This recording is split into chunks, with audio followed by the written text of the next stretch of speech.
判断一位歌手火到没朋友的标准只有一个，就是开个唱不需要嘉宾，上音乐节必定压轴。全国巡演的高价票已经卖到几千块的赵雷，终于实现了个人影响力的一跃而起，站在了中国民谣圈的最顶端。赵雷在全国各站票房的全线卖爆，与他在网络社群里的超高人气，都使得能与之相提并论的民谣歌手越来越少。除了跨年的民谣一哥李志，果然，曾经一度为了出专辑穷到浪迹天涯的赵雷，如今真的做到了火到没朋友。虽然现实中他的朋友依然很多，而追随者更多。赵雷1986年7月20日出生在一个传统的北京家庭，典型的巨蟹座，对待所有人都充满了爱心，把家庭和亲人放在最高的位置上。赵雷从小被父母赋予很高的期望，家里人都希望他能先上大学，再去当个兵。早年接受媒体采访时，赵雷曾说自己的父母都是做买卖的生意人。赵雷说，我父母都是做买卖的，所以不像文化人教育出来的孩子那么中规中矩，学习成绩也不好，父母也管教的不算严厉，考试不要考到最末就行。所以在地下道唱歌，父母不反对，他们觉得只要不违法就行。1999年，在一部叫做《美丽新世界》的电影里，台湾摇滚歌手伍佰扮演了一位到处流浪的地下道歌手。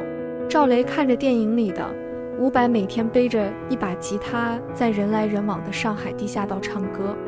那些歌的歌词大多像是给我一杯酒，我轻轻地说，只要忘记曾经，你就能自由。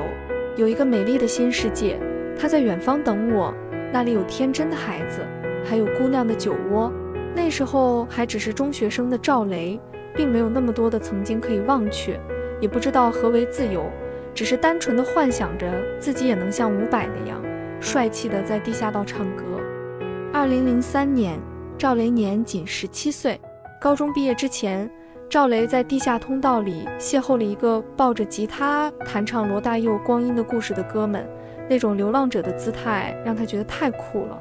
赵雷听得特别热血沸腾，当天晚上就把《光阴的故事》给学会了。第二天，赵雷便叫了同学一起去地下通道唱歌。赵雷描述那段日子是很放肆、很快乐的时光，每当有人驻足聆听和给钱的时候，他就特别有成就感，而且晚上还可以拿那钱大吃一顿。就这样开始了地下歌手日子。赵雷说，小时候太淘气，觉得上学还不如出去走走。我父母都是做买卖的，所以不像文化人教育出来的孩子那么中规中矩。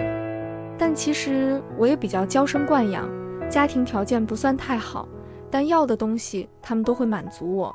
我小时候就喜欢破坏东西，撒野，天天招猫逗狗的，学习成绩也不好，父母也管教的不算严厉，考试不要考到最末就行。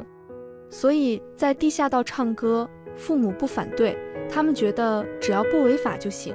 地下道的声场特别好，在里面唱歌会上瘾。其实当时也没想着赚多少钱，就是为了玩，我们唱完就拿着钱去吃羊肉串了。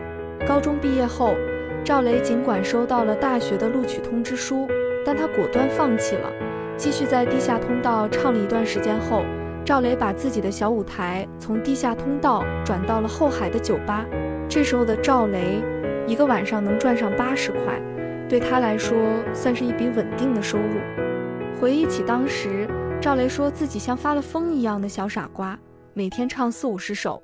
那段岁月给他的最大意义，不仅是锻炼了唱歌水平，更是见识了各种各样的面孔，以最直接的方式和真真实实的社会撞面。在酒吧唱了2年之后，赵雷就决定去拉萨寻找不一样的生活。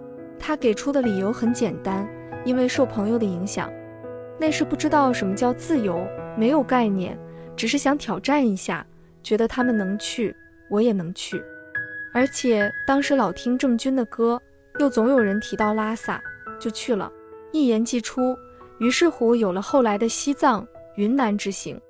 2007年，赵雷开始穿行中国川藏、云南地区，行走的路途中写下开往北京的火车、咬春等作品。在西藏期间，赵雷与大兵结识，但在当时，大兵并不看好赵雷能走红。大兵再乖，摸摸头里评价赵雷，在我看来，赵雷不红，天理难容。但终归还是要输，因为他长得不是偶像派，他输给了这个浮躁的时代。他现在的生活依然很清贫且动荡，但他自己并不是多么在乎。有民谣音乐，就有让他内心强大的力量源泉。赵雷打小苦出身，从很小的时候开始就自己养活自己，高兴了没人分享，委屈了自己消化。北京城太大，世事洞明，人情练达，人人都是自了汉，坑他的人多，疼他的人少。过儿，他把对他好的人都放在心尖上，以及琴弦最深处。记忆里，我只记得赵雷在拉萨街头放声高歌时，一侧身露出了半截脱了线的秋衣，妮可坐在他身后，盯着衣角看上一会儿，偷偷侧过身去，悄悄开开眼角的泪花。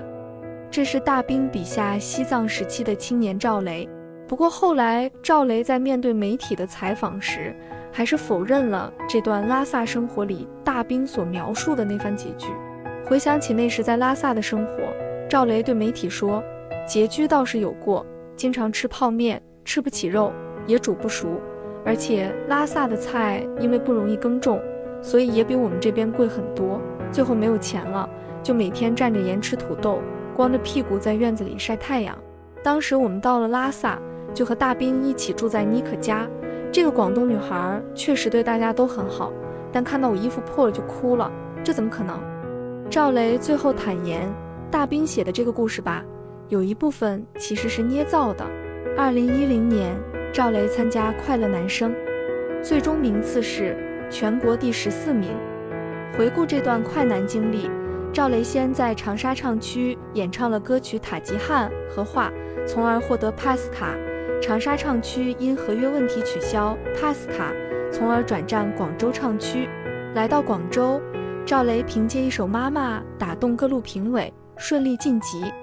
此后，快男赵雷演唱过的曲目是300进60，演唱歌曲《妈妈》；60进30，演唱歌曲《南方姑娘》雪人；50进35，演唱歌曲《难受》；35进30，演唱歌曲《画》；20进12，演唱歌曲《人家辞行咬春》。